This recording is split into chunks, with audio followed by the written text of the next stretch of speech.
அன்பார்ந்த சகோதர சகோதரிகளே, 1947ஆம் ஆண்டு முகமது எத்திப் என்ற ஒரு ஆடு மேய்க்கின்ற சிறுவன் சாக்கடல் அருகில் உள்ள கும்ரான் குகையில் காணாமல் போன தன்னுடைய ஆட்டை தேடிக் கொண்டிருந்தான்.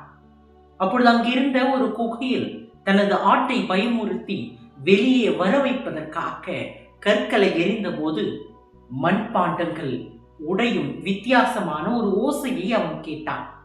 அவன் அங்கு கண்டுபிடித்தது கிட்டத்தட்ட 2000 ஆண்டுகளாக பாதுகாக்கப்பட்ட விவிலிய கையெழுத்து சுருள்கள். அதை பண்டைய காலத்தில் அதற்கான பொறுப்பாளர்கள் பாதுகாப்பாக பராமரித்தார்கள். அந்த பொறுப்பாளர்கள் அச்சுருள்களில் இருந்து எதை எதிர்கால சந்ததியினர் கற்றுக்கொள்வார்கள் என்பதை உணரவில்லை. ஆனால் தங்களிடம் ஒப்படைக்கப்பட்டதை பாதுகாக்க வேண்டுமென அவர்கள் நினைத்தார்கள்.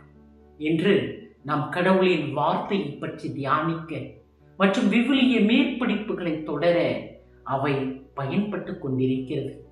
விவிலிய சுருள்களை பாதுகாத்த பண்டைய பொறுப்பாளர்களைப் போல கிறிஸ்தவர்களாகிய நாம் ஒவ்வொருவருமே கிறிஸ்தவத்தின் பொறுப்பாளர்கள். இன்றைய வாசகங்கள் நாம் அனைவரும் கடவுளின் நம்பகமான பொறுப்பாளர்கள் என்பதை உணரவும், அவர் நம்மிடம் ஒப்படைத்ததை எப்படி பயன்படுத்துகிறோம், அது எழும் சவால்களை எப்படி கையாளுகின்றோம் என்பதை சிந்திக்க அழைப்பு தருகின்றன.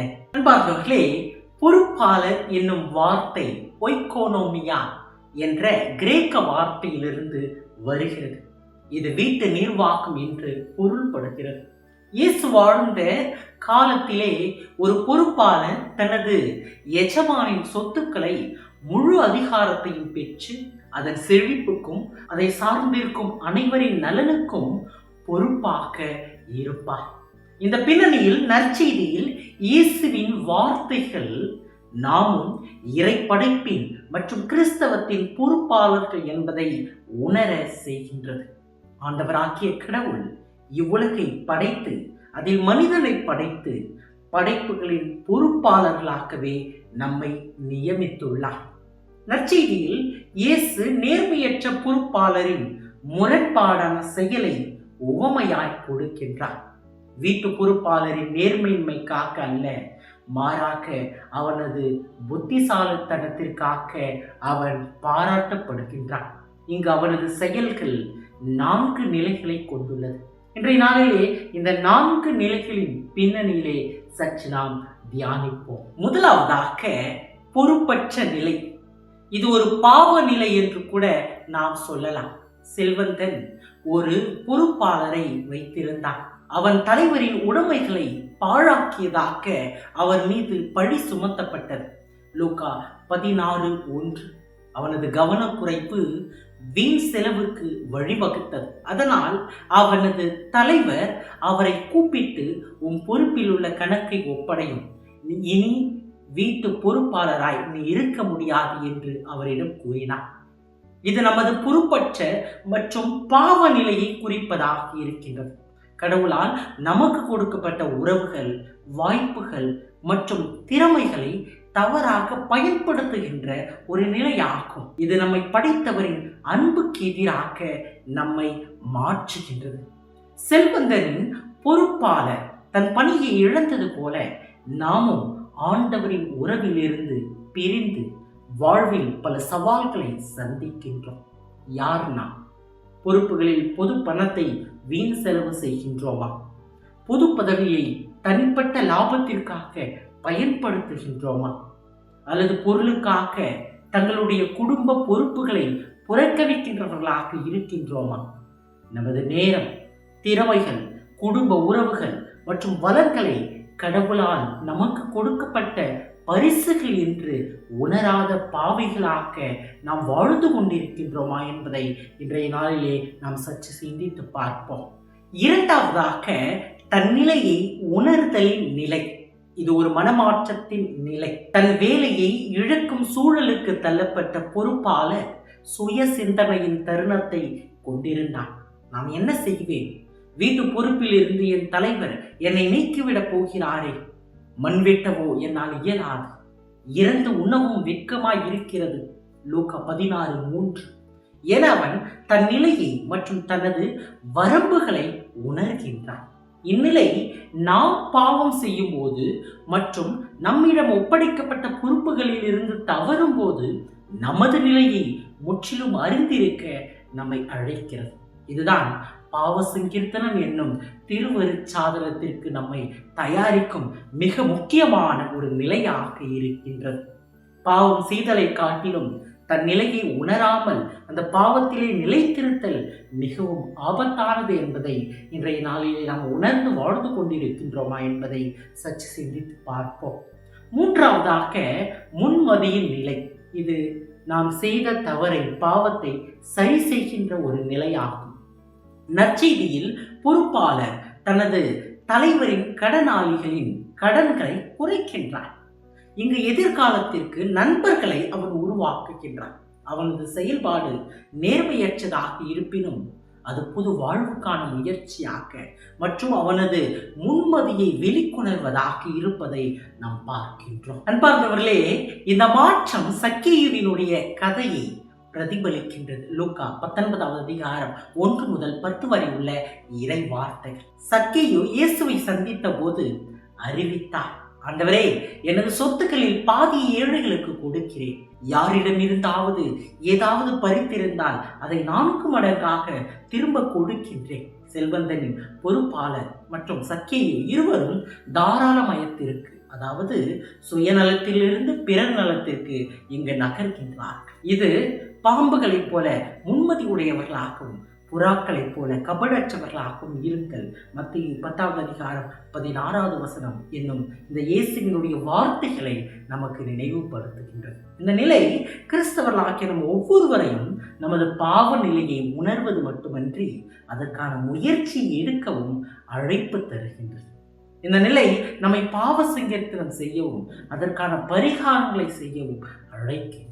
இந்த நிலை வளங்கள் ஏராளமாக்கி இருந்தாலும் வெறும் செல்வத்தை குவிப்பதற்கு பதிலாக இறை மனித உறவுகளை கட்டி எழுப்ப, மற்றவர்களுக்கு சேவை செய்ய நமக்கு அழைப்பு தருகின்றது. பொருளாதார கஷ்டத்தின் போது தொழிலாளர்களை பணி நீக்கம் செய்வதற்கு பதிலாக ஒரு நிறுவனத்தின் தலைவர் அவர்களுடைய சம்பளத்தை குறைத்து அவர்களுக்கு தொடர்ந்து அந்த பணியை தருகின்ற ஒரு முயற்சி எடுக்கலாம்.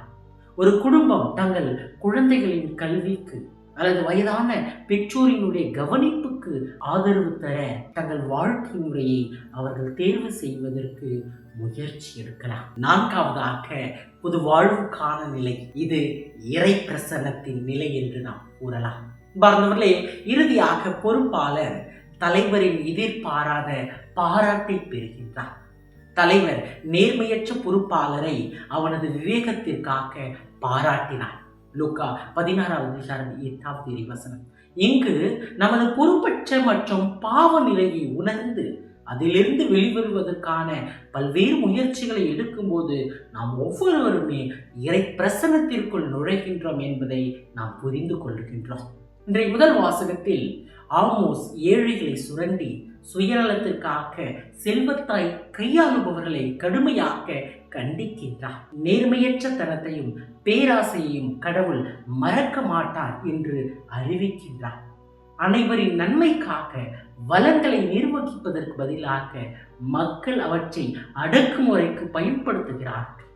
இங்கே பொறுப்புணர்வு அழிந்து போவதை எடுத்துரைக்கின்றார். இன்றைக்கு நாம் எப்பேற்பட்ட வாழ்வை வாழ்ந்து கொண்டிருக்கின்றோம் என்பதை சற்று சிந்தித்து பார்ப்போம். கடவுள் நம்மிடம் எதை ஒப்படைத்துள்ளார்?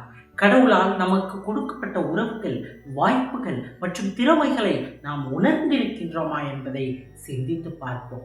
பழைய ஏற்பாட்டில் யோசேப்பு 7 ஆண்டுகள் எகிப்தின் செழுமையில் அவரது நம்பகமான பொறுப்புணர்வை வெளிப்படுத்தினார். இது 7 ஆண்டுகள் பஞ்சத்திற்கு நாட்டை தயார்படுத்தியது. தொடக்கம் 41 முதல் 57 வரை உள்ள இறை வார்த்தை. யோசேப்பு தனது பதவியை சுயநலத்துக்காக பயன்படுத்தவில்லை, மாறாக பொது நலத்திற்காக பயன்படுத்தினார். பொறுப்புணர்வோடு இருந்தார். புதிய ஏற்பாட்டில் நூற்றுவர் தலைவர் தனது நோய்வாய்ப்பட்ட பணியாளனுக்காக இயேசுவை அணுகி சென்றது. அவனது பணியின் பொறுப்பை நமக்கு காட்டுகிறது. லூக்கா 7ஆம் அதிகாரம் 1 முதல் 10 வரை உள்ள இறை வார்த்தைகள். இன்று இவர்கள் நாம் நமது கிறிஸ்தவ பொறுப்புகளை செய்வதற்கு சிறந்த முன் உதாரணங்களாக இருக்கின்றார்கள். இன்றைய 2ஆம் வாசகம் தீமோத்தேயுவுக்கு திருத்தூதர் பவுலின் அறிவுரை மற்றும் அதிகாரத்தை புரிந்து கொள்வதற்கான ஆன்மீக கட்டமைப்பாக இருக்கின்றது. இது நம்ம ஒவ்வொருவரையும் தலைவர்களுக்காகவும் அதிகாரத்தில் இருக்கும் அனைவருக்காகவும் இன்னும் நமது கிறிஸ்தவ பொறுப்புகளை உணர்ந்து வாழ அவர்களுக்காக அதற்காக ஜெபிப்பதற்கு அழைப்பு தருகின்றது. அன்பார்ந்தவர்களே, சுருள்களை மிகவும் கவனமாக பாதுகாத்த கும்ரானின் பண்டைய பொறுப்பாளர்கள் ரோமை படைகளில் இருந்து அச்சுறுத்தலை எதிர்கொண்டார்கள்.